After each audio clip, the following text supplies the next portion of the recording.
오늘 오후 시간 하나님께서 같은 은혜, 같은 말씀의 역사 허락하셔서 우리 마음 가운데 깊은 하나님의 사랑을 담고 돌아갈 수 있는 귀한 시간 될 수 있기를 바랍니다. 성경에는요, 많은 재앙에 관한 내용들이 기록되어 있습니다. 특별히 출애굽기 오늘 8장부터는 하나님이 예고하신 10가지의 재앙들이 차례대로 애굽 땅에 임하게 되는데요. 우리 모두는 재앙을 두려워하죠. 지금도 언론 보도를 통해서 한반도를 강타할 이 태풍 때문에 많은 언론사들이 계속해서 보도하며 주시하고 있습니다. 안전을 위해서 집 밖으로 나가지 말라고 이야기하고, 태풍이 또 한반도를 정점으로 지나갈 때에는 아무런 야외 활동도 하지 말 것을 그렇게 계속해서 이야기하고 있습니다. 자연이 주는 재앙이라 할지라도요, 최대한 대비하면 피할 수 있다라는 것이죠. 이 자연의 재앙 속에도 분명 인재가 있지 않습니까? 그래서 이번에는 충분히 준비해서 최소한의 인재를 우리가 줄이고 어쨌든 안전하게 지나갈 수 있는 태풍이 될 수 있도록 함께 기도해 주시면 좋겠습니다. 오늘 본문 속에서 하나님께서 말씀하시고 있는 이 재앙이라는 개념이 무엇일까요? 하나님은 언제나 재앙을 주시기 전에 그냥 한 번의 재앙을 주시는 것이 아니라 어떻게 하십니까? 그 재앙을 예고하셨습니다. 이 예고라는 것은 어떤 의미냐면 피할 수 있는 길을 제시해 준 거죠. 바로 왕에게도 이 10가지의 재앙이 시작되기 전에 벌써 지팡이가 뱀이 되어 그 애굽 술사들의 지팡이를 삼키는 그 이적들로부터 시작해서 예고하셨습니다. 너희가 내 백성들을 이 땅에서 놓아주면 더 이상 애굽 땅에 하나님께서 재앙을 내리실 일이 없다는 것이죠. 그런데 어떻게 합니까? 그들은 하나님의 경고를 무시합니다. 하나님의 존재에 대하여 너무나 만만하게 봤기 때문에 그들이 믿는 신이 강하다고 생각해서 하나님쯤이야 그들의 신을 통하여 충분히 이길 수 있다는 마음을 가지고 하나님의 모든 경고를 무시했기 때문에 오늘 8장에 가장 첫 번째의 재앙이 임하게 된 것이죠. 오늘 이 본문 8장에는요, 3가지의 재앙이 등장합니다. 개구리 재앙과 이의 재앙과 티끌, 그리고 파리의 재앙까지가 기록되어 있죠. 오늘 1절부터 15절은요, 두 번째 재앙인 개구리가 나오고 있는데요. 당시 나일강은 6월과 10월에 걸쳐서 일어나는 정기적인 범람이 있었습니다. 항상 해마다 강이 범람해서 이 강 주변의 모든 땅들이 이제 뻘밭이 되는 것입니다. 그리고 물이 12월 중순경에 이제 빠지게 되면 이제 그 땅이 아주 비옥한 땅이 되어져서 그때부터 농사를 준비하면서 그 땅에 곡식을 심으면 풍성한 열매를 얻게 되었다고 합니다. 자, 그럴 때 보면 작은 개구리들이 그 비옥한 땅으로 조금씩 올라오던 그와 같은 그 시점의 이야기입니다. 애굽인들은요, 옥토 위의 개구리와 관련해서 이 개구리를 풍부와 다산의 상징으로 이 개구리를 신성한 거예요. 우리가 생각하면 굉장히 웃기지 않습니까? 개구리가 신이 된다고? 그러나 애굽 사람들은요, 이 개구리가 자기네가 애굽강 그 나일강의 범람을 통해서 그 주변이 옥토가 되었을 때에 그 땅에 올라온 개구리가 자기들의 농사를 풍성하게 해준다라고 믿고 개구리를 신격화했던 어리석은 모습을 보여주고 있습니다. 애굽인들은요, 옥토 위에 개구리와 관련하여 풍부와 다산의 상징으로 신성한 동물로 개구리를 섬겼습니다. 이 개구리 신을 헤카 또는 헤크트라고 부르면서 신상까지 만들었는데, 얼굴 모형은 개구리 얼굴 모형이에요. 그리고 몸은 여자의 몸을 하고 있는 그런 신상을 만들어서 이것이 우리에게 풍부와 다산을 주는 신이다라고 말하면서 날마다 나일강에 나가서 그 신을 섬겼던 애굽의 우상 종교입니다. 그때 하나님께서 개구리들을 일으켜서 너희가 믿고 있었던 그 신이 너희 땅을 어떻게 짓밟고 있는지를 보여주는 것이죠. 그러니까 애굽인들에게는 개구리가 신이었는데 자기들이 믿었던 그 신이 자기들의 땅을 짓밟아서 그 땅에서 악취가 나도록 만들어 버린 것입니다. 요한계시록 16장 13절과 14절에 보면요, 이 개구리가 더러워진 귀신의 영을 상징하는 동물로도 기록되어 있습니다. 하나님은요, 그들의 신을 그들이 추하게 만들어 버리도록 하나님은 역사를 하고 있는 것이죠. 8장 3절에 보면 개구리는 어떻게 보면 사람을 피해 다니는 동물이잖아요. 그런데 이 개구리가 궁과 침실과 떡반죽 그릇까지 올라왔다라고 하는 것은 이 애굽인들은요, 그들 스스로 깨끗하고 청결하게 정해놓은 구역들이 있었습니다. 침실이랄까 이런 궁중 안이랄까. 그런데 그와 같은 깨끗한 곳을 개구리들이 침범해서 그곳을 악취나는 곳으로 만들어 버린 것이죠. 이는 그들이 청결하게 여겼던 그들의 신이 오히려 그 청결한 그곳을 짓밟아서 더럽게 만들어버리는 하나님의 이와 같은 이적의 역사를 통해서 봐라, 너희가 믿는 그 개구리가 아무것도 아니지 않느냐, 하나님은 이 개구리를 창조하신 하나님이다라는 것을 그들 가운데 보여주고 있는 것이죠. 계속해서 8장 6절에 보시면 개구리가 올라와서라고 기록하죠. 원래 개구리는요, 늪지대에 물에서만 살 뿐 땅으로는 잘 올라오지 않는다고 합니다. 왜냐하면 사람들에게 잡히면 죽기 때문에 사람들을 피해서 그냥 늪 안에서만 사는 동물인데, 그런데 엄청난 수의 개구리가 사람을 두려워하지 않고 땅으로 기어 올라온 것은 단순한 자연 현상이 아니라는 거예요. 이것은 철저한 하나님의 주권 속에서 이루어진 것으로 오늘 우리 가운데 보여주고 있는 것입니다.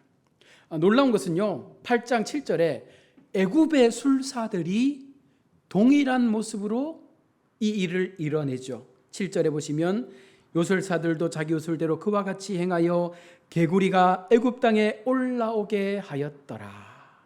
여러분, 매번 말씀드리지만 애굽 술사들이 흉내는 잘 냅니다. 속임수를 잘 내죠. 자, 그러면 정말 그들이 술사고 개구리 신을 믿는다면 올라왔던 개구리를 다시금 나일강으로 돌려보낼 수 있어야 하는 것도 능력이지 않습니까? 근데 그들은 그렇게는 못하는 거예요. 그게 바로 우상이 가지고 있는 한계라고 말할 수 있습니다.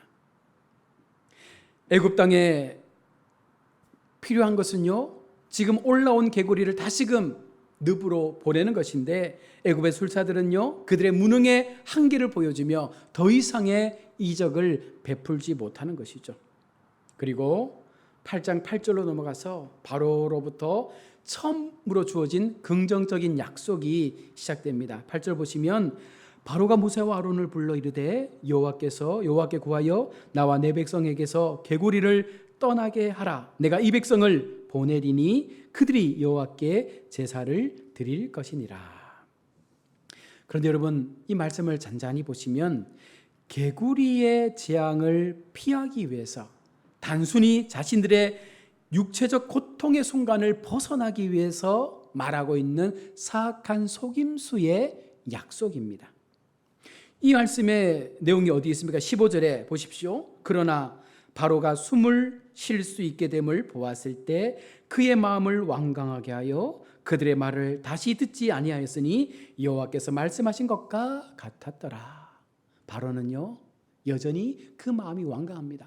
당장의 개구리들만 치울 수 있다면 왕의 권위가 훼손돼도 거짓된 약속을 통해서 지금 모세에게 약속을 손을 내밀고 있는 것입니다. 그때 8장 9절에 바로의 요청에 모세가 하나님께 묻는 내용이 나오죠. 모세가 바로에게 이르되 내가 왕과 왕의 신하와 왕의 백성을 구하여 이 개구리를 왕과 왕궁에서 끊어 나일강에만 있도록 언제 강구하는 것이 좋을는지 내게 분부하소서. 이것은요, 개구리 재앙의 주관자가 하나님이심을 말씀하여 주고 있는 것이죠. 바로 왕 앞에 이것은 하나님께서 하셨기 때문에 언제 이것을 치울 것인가에 대해서 말하면 하나님 앞에 고하여 그때를 허락하겠다라고 모세가 이야기하고 있는 것이죠. 다시 말해서 바로에게는 자신의 약속을 확인시켜 주는 것이고, 또 하나님 편에서는 이것이 하나님께로부터 시작된 재앙이었음을 그 모든 애굽인들에게 보여주기 위한 하나의 모습과도 같은 것입니다. 그리고 이제 8장 10절로 14절로 가서 모세의 간구로 개구리가 제거되므로 이것이 단순한 재앙이 아니라 하나님의 역사로 애굽 땅에 내려진 재앙임을 또 한번 확인시켜주는 모습이 증거됩니다. 나아가 무수히 죽어버린 개구리의 시체가 풍기는 악취의 모습 속에서 그것을 신격화하여 우상으로 섬겼던 애굽인들의 어리석은 우상 숭배의 모습을 그들 가운데 깨닫도록 하여 주고 있는 것이죠. 얼마나 우상 숭배가 악취가 나는 행동인지를 현실의 어떤 그 모습을 통해서 보여주는 것입니다. 너희가 섬기고 있는 그 우상 숭배의 모습이 바로 이와 같은 모습이다. 그 버려진 개구리 속에서 나는 악취의 냄새처럼 우상 속에서 일어나는 악취의 냄새가 바로 너희가 믿고 있는 그 신의 본질이라고 그들 가운데 보여주고 있는 것입니다. 8장 15절입니다. 이쯤에서 바로가 약속을 지키면 좋았을 텐데 여전히 그의 마음이 완강하여지게 되죠. 계속해서 하나님의 심판은 강하게 그 땅 가운데 나타나게 됩니다. 이것은 이미 예견된 모습이라고 성경은 계속해서 말씀을 합니다. 구원을 얻은 자들은요, 하나님의 선하심과 은혜에 따라서 말씀이 들려지면 회개하잖아요. 이게 은혜인 거예요. 말씀이 들렸을 때 깨달아져서 그 말씀을 통하여 내가 자복하고 회개하면 하나님은 다 용서해 주시는데, 깨닫지 못하는 자, 우둔한 자가 미련한 자입니다. 그들에게는요 반드시 하나님의 심판이 임할 수밖에 없는 것입니다. 멸망받을 자들은요 하나님의 은혜의 목소리를 듣지 않습니다. 그 목소리를 청종하려고 하지 않습니다. 교회 속에도 보십시오. 동일한 말씀을 듣지만 어떤 성도는 말씀 앞에 순종하지만 어떤 성도는 이 말씀이 내 말씀이 아니다라고 그 말씀을 향하여 귀를 닫는 성도도 있다는 것입니다. 은혜 받은 성도는요 항상 주님의 말씀 앞에 그 귀를 열 수 있는 준비된 자녀여야 합니다. 그리고 이제 8장 16절부터 19절에 세 번째 재앙인 이에 대한 재앙이 나타나고 있습니다. 세 번째 재앙의 특징은요, 이제부터는요 애굽의 술사들도 이것을 똑같이 만들어내지 못한다는 겁니다. 여섯 번째 독종과 아홉 번째 흑암 재앙과 더불어 아무런 경고조차 없이 이 재앙이 또한 일어났다는 거예요. 하나님께서 재앙을 줄 때 모세에게 어떻게 행하라라고 했는데 이번 재앙은요 무시로 그냥 일어난 재앙입니다. 본문에 등장하는 이는요 정확히 어떤 것인지 명시되지는 않았습니다. 하지만 학자마다 해석하기를 빈대라고 보는 분도 있고 모기로 번역하는 학자들도 있습니다. 자, 그러면 당시 지리적 여건과 문목의 어떤 그 전후 상황을 고려해보면 72년에는요 이것을 모기로 번역을 해놓고 있습니다. 이가 아니라 모기다라고 말씀하는데, 애굽의 모기는요 일종의 곽닭이라고 부르는데 너무 작아서 눈에 잘 띄지 않으나 쏘는 힘이 굉장히 강력하다고 합니다. 이것을 눈을 뜰 수 없을 정도로 사람들에게 보내어져서 그 사람들의 몸에 붙어서 쏘기 시작하면 감당할 수 없다는 것입니다. 심지어 코와 눈 속에 기어 들어가면 온몸이 통증으로 고통 속에 대굴대굴 뒹군다고 합니다. 피부에 고통스러운 그와 같은 자극들을 일으키는데 그 고통이 얼마나 심한지 말할 수 없다고 합니다. 인간이 하나님의 뜻을 거역할 때 하나님께서는요 모든 피조물 심지어 땅의 티끌까지라도 당신의 채찍으로 사용하시는 모습을 보여주는 것입니다. 정말 작은 모기떼들을 통하여서 애굽인들에게 고통을 주며 그들의 잘못된 우상 숭배의 모습들, 특별히 하나님의 말씀의 권위 앞에 불순종하는 모습들을 하나님께서 심판하고 있는 것입니다. 또한 8장 17절에 가시면 티끌이 다 이가 되었다라고 말씀을 합니다. 여름철 하루살이들 보면 왜 그 강가의 가로등 밑에 바글바글 까만 그 하루살이가 많잖아요, 그죠? 그것처럼 하나님께서 애굽 전역을 그렇게 수많은 모기떼를 보내셔서 그 땅을 뒤덮게 하신 것입니다. 서로가 엉겨붙어서 앞이 보이지 않을 정도로 애굽 온 땅에 무수히 많이 날아다니는 이와 같은 재앙의 엄청난 모습이었습니다. 8장 18절입니다. 이번에도 애굽의 술사들이 이가 생기게 하려 했지만 이제는 더 이상 행할 수 없습니다. 이제 그들의 한계를 보여주는 것입니다. 하나님을 대적하는 인간의 술법과 속임수와 같은 사탄의 역사는요, 결국 하나님의 통찰에서 어떠한 힘도 발휘할 수 없음을 분명히 우리 가운데 보여주는 것이죠. 이 땅에 많은 속임수를 가지고 살아가는 우상숭배의 사람들이 있습니다. 그 사람들이 믿는 신, 그 사람들이 말하는 장래에 대한 이야기들, 어쩌면 맞을 수도 있습니다. 그러나 그것조차도 결국은 하나님의 주권 속에서 하나님의 계획 안에 들어와 있다는 것을 우리가 분명 기억해야 합니다. 그리고요, 8장 19절에 이제 애굽의 술사들도 더 이상 자기의 힘으로 어떠할 수 없으니 그들이 고백하는 게 무엇입니까? 이 모든 일들이 뭐예요? 하나님의 권능이니이다. 이제 그들의 입술로 하나님이란 이름을 스스로 고백하기 시작합니다. 8장 19절에 요술사가 바로에게 말하되 이는 하나님의 권능이니이다 하였으나 바로의 마음이 완악하게 되어 그들의 말을 듣지 아니하였으니 여호와의 말씀과 같았더라. 하나님은 애굽의 술사들의 입을 통해서도 하나님을 전하지만 여전히 바로의 마음은요, 열려지지 않습니다. 여러분, 그런데 애굽의 술사들도요, 당황해서 이 고백을 하고는 있지만 이 말이 유일하신 하나님을 바로 알아서 하는 고백은 아닙니다. 노예 민족인 이스라엘을 돕는 초월적인 신이 있다라는 그런 가정 속에서 그렇게 고백하고 있는 말일 뿐이죠. 세상에 많은 사람들이 하나님 있음을 우리가 알잖아요. 나도 하나님 있는 거 알아. 하나님 믿지. 그런데 그들이 믿고 고백하는 하나님과 우리가 믿는 하나님은요, 전혀 개념이 다른 거예요. 그냥 지식적으로 알고 있는 하나님, 그것은 하나님을 안다라고 말할 수 없습니다. 철저하게 말씀 속에서 우리가 믿음으로 알아가는 하나님이 참 하나님이 되어지는 것입니다. 그리고 8장 20절로 32절의 말씀 속에서 네 번째 재앙, 파리의 재앙이 기록됩니다. 파리의 히브리어는요, 아라부라는 말에서 파생이 되어졌는데 이 뜻은요, 혼합물 때라는 그런 의미를 가지고 있습니다.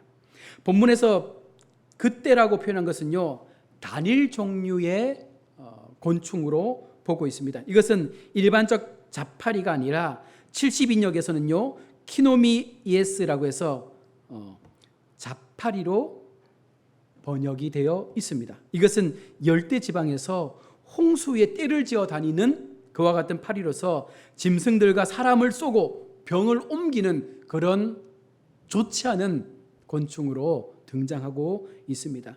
시편 78편 45절과 이사야 7장 18절에도 이와 같은 파리의 내용들이 언급되어 있습니다.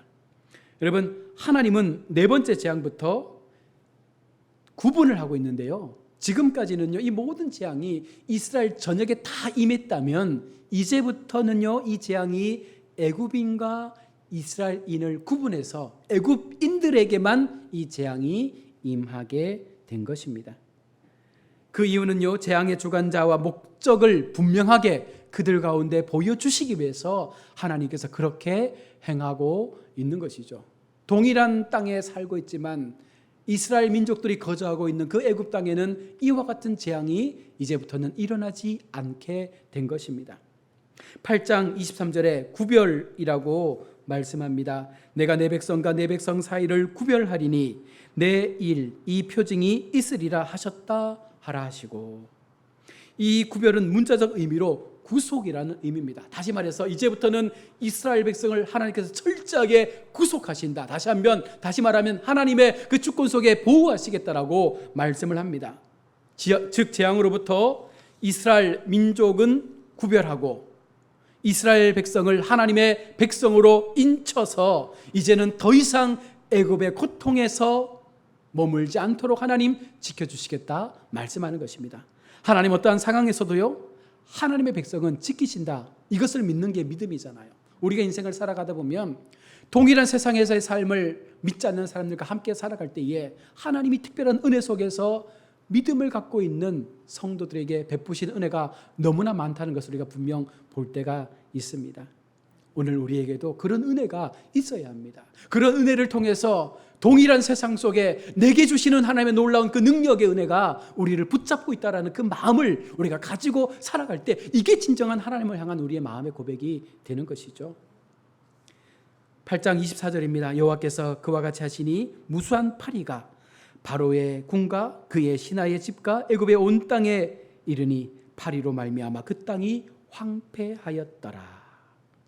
무수한 파리, 애굽인들이 숭배하는 태양신들의 모습이 이런 형상이었다고 합니다. 이것은 우상의 존재가 인간들에게 얼마나 무가치하고 해로운 존재인지를 너무나 잘 보여줍니다. 이후 애굽 땅은 황폐해져서 타격을 입게 되죠. 그들이 강력하게 믿었던 그 태양신마저도 애굽 땅을 구원해낼 수 없습니다. 이제 8장 25절에 바로가 이야기하죠. 바로가 모세와 아론을 불러 이르되 너희는 가서 이 땅에서 너희 하나님께 제사를 드리라. 이 말씀을 보면 뭔가 좀 이상한 점이 보이죠. 뭐가 이상합니까? 바로가 모세와 아론을 불러서 협약을 맺는데 어떤 내용입니까? 처음은 뭘 요청했어요? 이 땅에서 나가서 광야 시내 산에서 하나님을 예배할 수 있도록 해달라. 7일 길 좀 떠나서 예배하도록 해달라고 했는데 바로는 뭐라고 얘기합니까? 애굽 땅 안에서 예배하도록 내가 허락하겠다. 이게 사탄의 방식입니다. 타협이죠. 내가 이 정도는 양보해 줄게.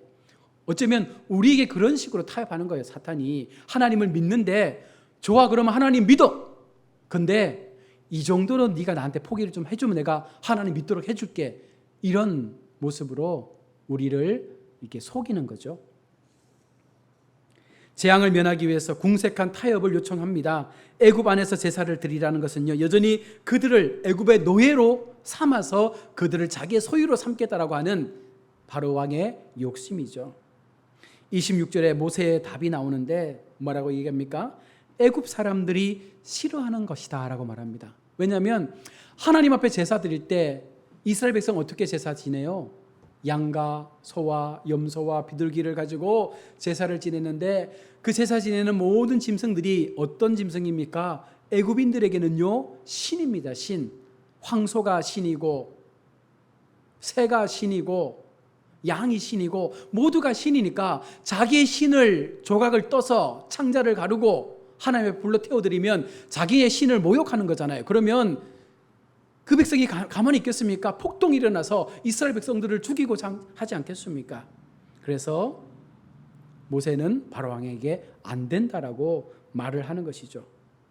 그러면서 27절에 모세가 제안하는 것이 무엇입니까? 사흘 길쯤 강야로 들어가서 앞서 하나님께서 약속하셨던 그 장소 시내산에 가서 내가 내 백성과 함께 제사를 드리려고 한다라고 모세는 말합니다.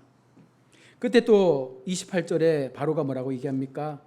바로가 이르되 내가 너희를 보내리니 너희가 너희 하나님 여호와께서 광야에서 제사를 드릴 것이라. 그러나 너무 가지는 말라. 그런즉 너희는 나를 위하여 간구하라.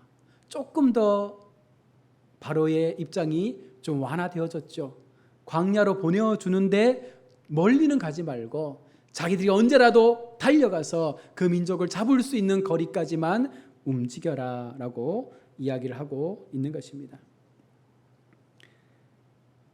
이는 어떻게 보면 진정하게 이스라엘 백성을 내어주는 것이 아니라 계속해서 그 줄을 잡고 그 백성을 끌고 오려고 하는 바로의 완악한 마음이 그 속에 담겨 있는 것이죠. 그때 29절의 이야기를 보십시오. 모세가 이르되 내가 왕을 떠나가서 여호와께 간구하리니 내일이면 파리떼가 바로의 신하와 바로의 백성을 떠나려니와 바로는 이 백성을 보내어 여호와께 제사를 드리는 일에 다시 거짓을 행하지 마소서. 하나님의 긍휼로 악인에게 계속 주어지는 회개의 기회를 주는 거예요. 만약 여기에서 바로가 끝냈다면 더 이상 그 이후에 재앙들을 맞지 않았을 텐데 하나님 모세를 통해서 더 이상 죄를 짓지 않도록 행하라고 거짓을 행하지 말라라고 말하지만 여전히 바로의 마음은 어떠합니까? 바뀌지 않죠. 32절에 말씀을 보십시오. 그러나 바로가 이때에도 그의 마음을 완강하게 하여 그 백성을 내보내지 아니하였더라. 사탄은요, 끝까지 내 백성 잡고 싶어서 하나님의 백성으로 보내지 않으려고 계속해서 붙잡고 있는 거예요. 그것을 놓으라고 주님 말씀하지만 계속해서 붙잡고 있는 것입니다. 그러니 교회 속에 처음 하나님을 믿으려고 하는 사람들, 얼마나 마귀가 그 영혼을 자기 백성으로 다시금 데려가려고 많은 환난과 환경들을 통해서 그들을 힘들게 하겠습니까? 그것을 넘겨야, 그 고비를 넘겨야 진정한 하나님의 기쁨을 우리가 얻게 된다라는 사실이죠. 하나님은요, 바로의 마음을 어쩌면 하나님께서 더 완강하게 계셔서 정말 철저하게 그들 속에 있는 모든 우상들을 다 격파하시고 하나님만이 유일한 신임을 그들 가운데 보여주심으로 하나님 나라가 어떤 것인지를 증거하기 위해서 이와 같은 가정들을 일으켜 가시는 줄로 믿습니다. 오늘 살고 있는 우리 이 시대 속에서도요, 어쩌면 하나님은요, 우리 가운데 많은 하나님의 역사들을 보여주시잖아요. 그런 사건들을 통해서, 그런 이적들을 통해서 우리가 분명 깨달아야 될 부분들이 있습니다. 말세의 시대에 임할 징조가 있잖아요. 온 천지가 지진과 기근과 재난과 홍수로 뒤덮일 것이다. 지금 그런 모습들이 얼마나 많이 일어나고 있습니까? 유럽 땅에 1년 동안 니르비가 하루 만에 퍼부어서 나라가, 도시가 물에 잠기는 그런 모습들을 보지 않습니까? 우리나라에도 계절이 바뀌고 기후의 어떤 이상들을 보이지 않습니까? 이제 우리는 이와 같은 자연현상을 통해서 하나님의 다시 오심을 우리가 준비하며 깨어야 합니다. 뭔가 영적 준비를 해야 합니다. 그렇지 못하면 우리도 어느 순간 나도 모르는 사이에 하나님의 그 구원에서 멀어질 수도 있다는 것이죠. 오늘 하나님께서 애굽 땅에 보여주신 이와 같은 재앙의 심판을 통해서 우리도 우리 자신을 점검하고 언제라도 하나님이 들려주시는 말씀 앞에 깨닫는 자가 회개하는 것입니다. 회개하고 돌아온 자가 그 재앙으로부터 피할 수 있음을 우리가 분명히 인식해서 또 이번 한 주간은 명절이지 않습니까? 명절은요, 마귀가 공식적으로 뭐 하도록 한 날입니까? 마귀를 섬길 수 있도록 선포한 날입니다. 나라가 제사 제도를 권유하면서 조상신 잘못이라고 성묘도 가야 된다고 하고요, 그렇게 하잖아요. 그러니까 온 나라가, 아시아권 전체가 이 명절이 되면 전부 다 조상 앞에 차례상을 차려놓고 모두가 귀신을 섬기는 날이 명절이에요. 정말 우리가 이와 같은 날들을 잘 바라보면서 나만이라도 깨어 기도하며 그와 같은 시대적 상황 속에 우리가 영적으로 하나님만을 예배할 수 있는 자녀로 세워질 때 하나님은 그런 한 사람 한 사람을 통해서 이 민족의 소망의 빛을 비춰주실 줄로 믿습니다. 이번 명절 기간 동안도 우리가 범죄하는 자리, 제사하는 자리에 이르러서 하나님을 망령되게 일컫지 않고 정말 진실한 마음으로 하나님만을 전할 수 있는 복되고 아름다운 우리 모든 믿음의 성도님들 다 될 수 있기를 주님의 이름으로 축복합니다. 아멘. 하나님 은혜를